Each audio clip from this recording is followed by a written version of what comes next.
Assalamualaikum warahmatullahi wabarakatuh. Baik, kita di kelompok 7 matkul manajemen sumber daya manusia yang beranggotakan Muhammad Khalid Gibran dan saya sendiri Siti Lumatul Ilmas Lailian.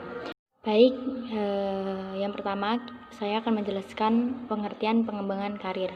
Pengertian pengembangan karir adalah aktivitas kepegawaian yang membantu pegawai-pegawai merencanakan karir masa depan mereka di perusahaan agar perusahaan dan pegawai yang bersangkutan dapat mengembangkan diri secara maksimum. Pengembangan karir atau career development adalah proses dan kegiatan mempersiapkan seorang karyawan untuk menduduki jabatan dalam organisasi yang akan dilakukan di masa datang.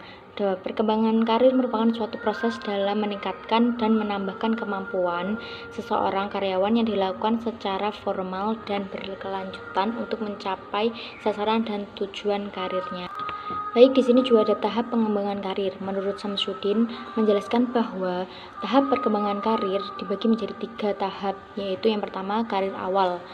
Nah, karir awal tuh biasanya mempunyai banyak masalah. Yang pertama yaitu frustasi dan ketidakpastian, adanya penyedia yang tidak kompeten, dan intensivitas terhadap aspek politis organisasi, kegagalan dalam memantau lingkungan internal dan eksternal, mengabaikan kriteria sesungguhnya untuk mengevaluasi kinerja dari karyawan yang baru diangkat atau baru memulai berkarir.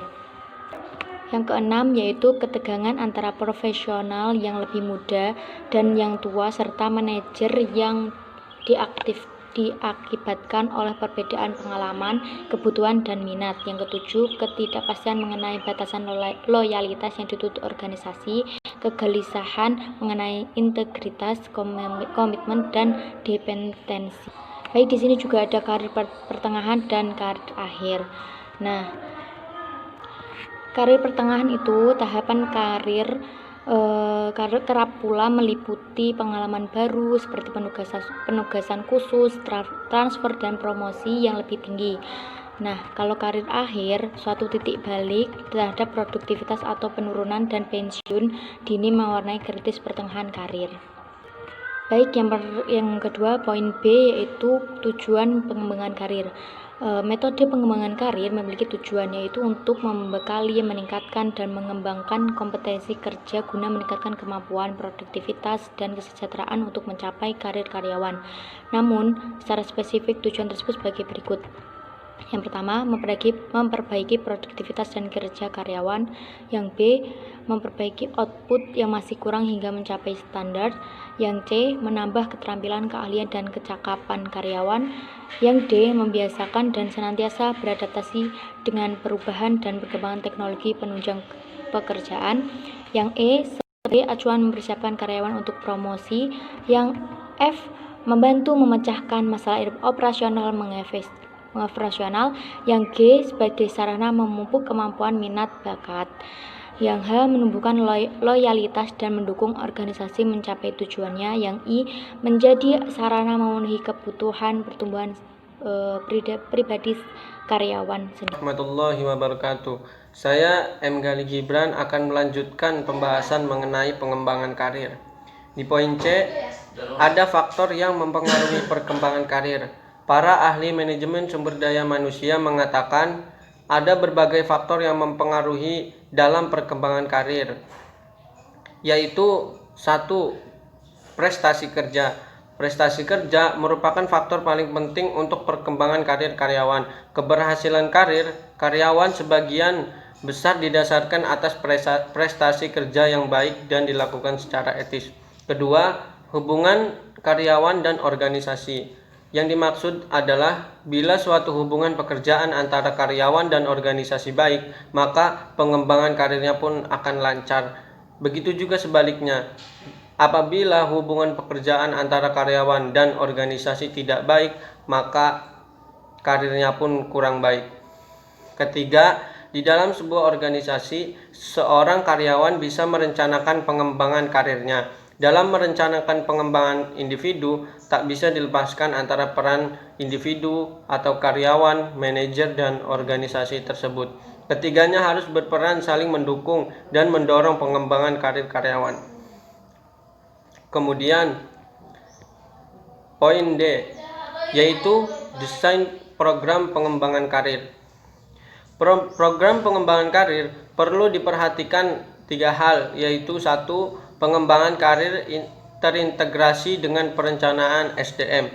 2. Hubungan antara perencanaan karir dengan pengembangan karir. Ketiga, kebutuhan pekerja sinambela. Samsudin mengatakan bahwa desain program pengembangan karir dibedakan dalam 3 fase, yaitu fase pencernaan, yaitu menyelaraskan rancangan karir pekerja dengan rancangan karir organisasi. Kedua, fase pengarahan, yaitu fase pengarahan dimaksudkan untuk membantu para pekerja agar mampu mewujudkan perencanaan karir menjadi kenyataan. Ketiga, fase pengembangan, yaitu pekerja harus berusaha mewujudkan kreativitas dan inisiatif yang dapat mendukung untuk menduduki posisi pada masa mendatang. Kemudian di poin E terdapat pengertian promosi, rotasi, dan demosi. Pertama yaitu promosi. Promosi adalah apabila seorang pegawai dipindahkan dari satu pekerjaan ke pekerjaan lain yang tanggung jawabnya lebih besar tingkatannya dalam hierarki jabatan yang lebih tinggi dan penghasilannya pun lebih besar pula. Setiap pegawai mendambakan promosi karena dipandang sebagai penghargaan atas keberhasilan seseorang menunjukkan prestasi kerja yang tinggi dalam menunaikan kewajibannya. Promosi akan terjadi apabila seorang karyawan dipindahkan dari satu pekerjaan ke pekerjaan lain yang lebih tinggi dalam pembayaran, tanggung jawab, dan atau level. Kemudian selanjutnya yaitu demosi. Demosi yaitu terjadi jikalau seseorang karyawan dipindahkan dari suatu posisi ke posisi lainnya yang lebih rendah tingkatannya, yaitu kebalikan dari promosi, baik di tingkat gaji, tanggung jawab, maupun tingkat strukturalnya. Demosi jarang menimbulkan hasil yang positif bagi seorang karyawan. Biasanya hal tersebut terjadi apabila karyawan bermasalah mengenai masalah kedisiplinan, dan biasanya yang sering terjadi yaitu absen atau ketidakhadiran. Kemudian rotasi tujuan dari suatu rotasi di dalam pengembangan karir seorang karyawan sangatlah penting. Pertama, mengurangi kejenuhan pekerjaan. Kedua, pelaksanaan hukuman dan pelanggaran yang dilakukan promosi, rotasi, dan demosi. Ketiga, menghindari korupsi, kolusi, dan nepotisme. Kemudian manfaat dari rotasi: 1. Memberikan kesegaran bagi karyawan. 2. Menghilangkan rasa jenuh bekerja pada pekerjaan tertentu. Ketiga, memberikan motivasi kerja dengan baik. Selanjutnya yaitu keuntungan dan kerugian rotasi. Keuntungan dari rotasi: 1. Menghilangkan rasa jenuh atau bosan. 2. Mendorong perkembangan karyawan. 3. Memberikan kesempatan waktu dari tugas berat.